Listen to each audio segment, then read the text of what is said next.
দক্ষিণ আফ্রিকায় আমাদের গান্ধীর মূর্তি ছিল, কারণ উনি দক্ষিণ আফ্রিকায় বর্ণবাদের সাদাদের হয়ে কারণদের বিরুদ্ধে লড়েছিলেন, সেখানে তার মূর্তি ছিল, সেটা ভেঙেছিল। আপনারা জানেন যে আমেরিকাতে বহু মূর্তি ভেঙেছিল। আপনারা জানেন যে ভাস্কো দা গামার মূর্তি তারা ভেঙেছিল, কলম্বাসের মূর্তিও তারা ভেঙেছিল। আপনি কি তাদের মৌলবাদী বলবেন? এটা মৌলবাদী না। কেন ভেঙেছিল? অর্থাৎ ব্ল্যাক লেভেল মেটারটা ছিল উই আর 99% ভার্সেস 1, অর্থাৎ 90% অশোষিত মানুষ এবং 1% ধনী মানুষের লড়াই। তাই 90% শোষিতরা যখন লড়াইয়ের রাস্তায় নেমেছে, তাদের শোষণের সমস্ত প্রতীক যেখানে ছিল সবই ভেঙে দিয়েছে। সুতরাং মৌলবাদী শক্তি এসেছে, তাই মূর্তি ভেঙেছে, এই কথা বলার কোন রাইট আপনাদের নেই। এটা হচ্ছে আপনাদের অপপ্রচার। সরকার ক্ষমতায় এসে আমাদের বাংলাদেশের সোনার ছেলেরা সেনাবাহিনী, সেই সেনাবাহিনীর 57 জন অফিসারকে তারা হত্যা করেছিল। পৃথিবীর কোন বিশ্বযুদ্ধেও একসাথে 57 জন অফিসার মারা যায়নি। এবং এই অফিসার মৃত্যুর পরে দরবার হলে আমার এইটা নিয়ে প্রধানমন্ত্রীর সঙ্গে তারা একটু কাকুতি করেছে, কেঁদেছিল। তার জন্য অসংখ্য আর্মি অফিসারদেরকে তারা হত্যা করেছে এবং তাদেরকে গুম করে দেওয়া হয়েছে। আপনারা জানেন এই অপরাধে বিডিআরকে হত্যা করা হয়েছে। আপনারা জানেন যে আয়না ঘরের নাম করে এরা কিভাবে মানুষকে বছরের পর বছর আয়না ঘরে আটকে রেখে মানুষকে হত্যা করেছে। আপনারা জানেন যে একজন ব্রিগেডিয়ার জেনারেল আজমি বাংলাদেশের সেনাবাহিনীর একজন সোল্ড প্রাপ্ত কমিশনে যিনি সোল্ড পেয়েছিলেন, তাকে গুম করা হয়েছিল এবং আয়না ঘরে রাখা হয়েছিল। 8 বছর তিনি জেলে ছিলেন।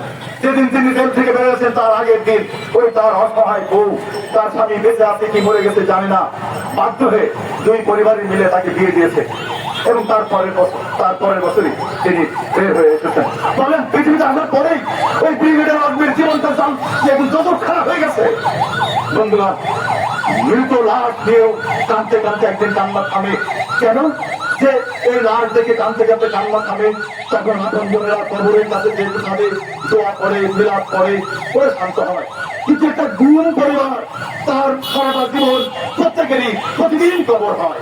রাত্রে ঘুমিয়ে থাকলে একটা সত্য হলে মনে হয় দরজায় যেন আমার আপনজনে সে ডাকছে, একটা ফোন বাজলেই মনে হয় যেন সে ডাকছে, তাই কেউ ঘুমোতে পারেনি।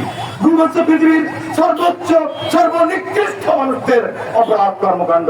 এই ঘুম এই সরকার করেছে।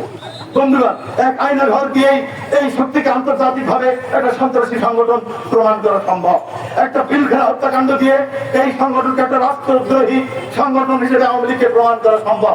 আপনারা জানেন হেফাজতের আন্দোলন নামে শাপলা চত্বরে 1 মাস ধরে এই সম্মিলিত সাংস্কৃতিক জোট সারা বাংলাদেশের শহরে 1 মাস ধরে, ওই ঢাকার শাহবাগে এই যশোরের চিত্রার মোড়ে 1 মাস ধরে তারা জ্যাম করে গান করেছিল।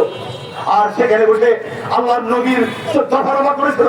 সেখানে আমার নবী রাসূলের জান মান মর্যাদা নিয়ে তারা ছিনিমিনি খেলেছিল। প্রতিক্রিয়া সজ্জনা করতে পেরে ওই মাদ্রাসার ছেলেরা যারা জীবনে রাজনীতি করে না, তারা সেদিন বললো তোমাদের সাথে রাজনৈতিক দ্বন্দ্ব রয়েছে, হাসিনার সাথে খালেদার বা এখানে আমার নবীকে কেন টানা হচ্ছে? এর প্রতিবাদে মাত্র একদিন মাদ্রাসার ছেলেরা শাপলা চত্বরে এসেছিল। আপনারা বলে দিলেন অর্থনৈতিক কর্মকাণ্ড ব্যাহত হচ্ছে, মানুষের যান চলাচলে ব্যাহত হচ্ছে। 1 মাস ধরে শাহবাগ বন্ধ ছিল পিজি হাসপাতালের পাশে, তখন যানবাহনের ক্ষেত্রে সমস্যা হয়নি এবং আপনারা এক রাতে সেখানে অসংখ্য মানুষকে হত্যা করেছিলেন, শত শত মানুষকে হত্যা করেছিলেন। যেহেতু তারা এতিম, তাদের মা বাপ নেই, তাই সন্তানের জন্য মানুষের দ্বারে দ্বারে কেউ কাঁদেনি, সন্তানের জন্য রাস্তায় আসল পেতে কোনো মা কাঁদেনি। সে কারণে আপনারা পার পেয়ে গেছেন। হত্যার মধ্যে কেউ আপনি পৃথিবীর সর্বনিকৃষ্ট শাসকতা প্রমাণ হয়ে যায়। আপনারা জানেন যে আপনার বিচারের নামে এক বিনা বিচারে মানুষকে হত্যা করেছেন। যাকে হত্যা করেছেন তার আত্মপক্ষ সমর্থনে কোন সাক্ষী দেননি, অথচ হত্যার জন্য হাজার হাজার নকল সাক্ষী নিয়ে এসেছেন। আপনারা বাংলাদেশের একজন কোরআনের তথ্যের কারক, কোরআনের পাখি দেলোয়ার হোসেন সাঈদীকে আপনার বিনা বিচারে হত্যা করেছেন।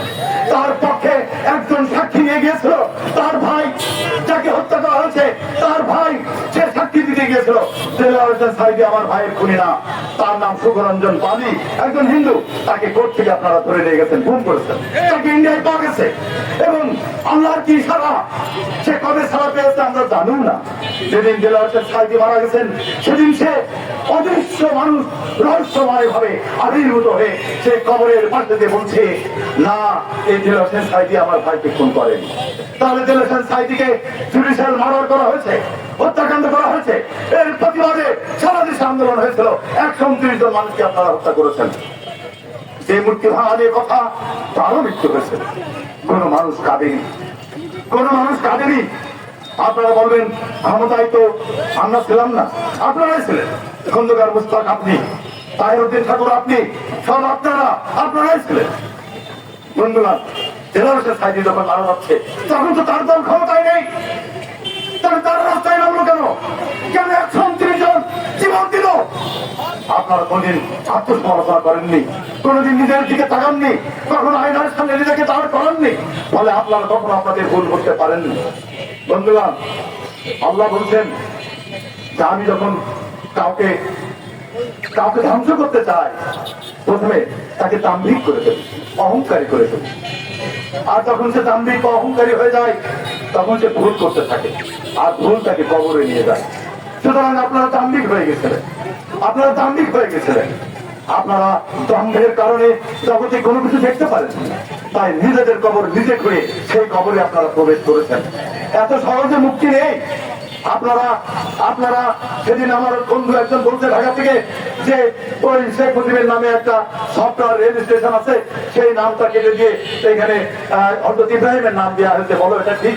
আর বললাম মোটেই ঠিক না, কিন্তু এটা তো ওরা শিখিয়েছে। আপনারা প্রেসিডেন্ট জিয়ার নাম জিয়া আন্তর্জাতিক বিমানবন্দর থেকে মুছে দিয়ে শাহজালালের নাম দিয়েছিলেন না? তত আপনারাও লিখেছেন। আপনারা একজন শেখ মুজিবের বাড়িতে ভোট দেওয়ার পালন করতে গেছে, তার জামা কাপড় খুলে দিয়েছে। আমরা দেখলাম ফেসবুকে আপনারা সিসি করছেন।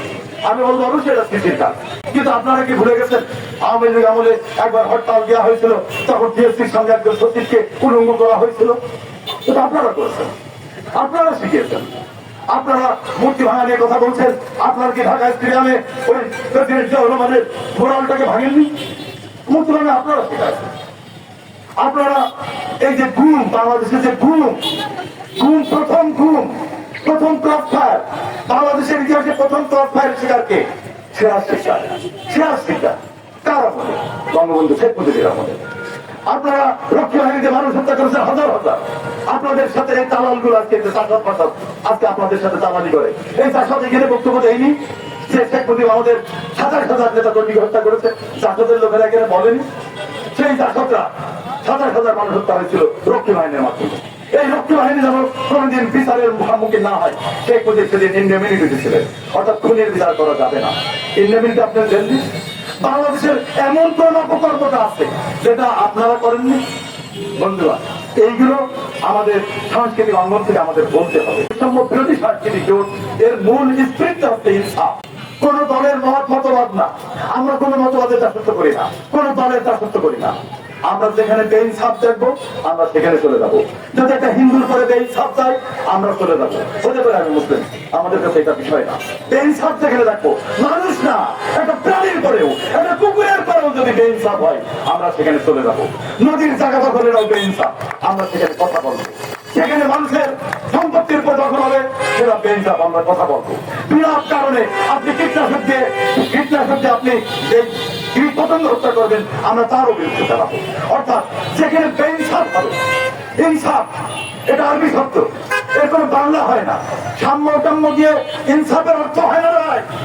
ইনসাফ এটা ব্যাপক কথা, ইনসাফ ব্যাপক। সাম্য মানে শুধু মানুষের মধ্যে সমতার প্রশ্ন। ইনসাফ হচ্ছে এই কায়নাতের সকল মাকলুকাতের মুক্তির প্রশ্ন, সকল মাকলুকাতের হকের প্রশ্ন। তাই আমাদের ইনসাফের কনসেপ্ট হচ্ছে বৈষম্য বিরোধী সাংস্কৃতিক জোটের কনসেপ্ট। আমাদের সংবিধান একটাই, ইনসাফ। ইনসাফ প্রতিষ্ঠা করো। ইনসাফের বিরুদ্ধে যারা, তারা আমাদের এনিমি, আমরা তার বিরুদ্ধে ধারালো তরবারি। সুতরাং আমরা আগামীতে আমরা আরো কথা বলবো, ধীরে ধীরে বাংলাদেশ কি এটা আমরা বলবো।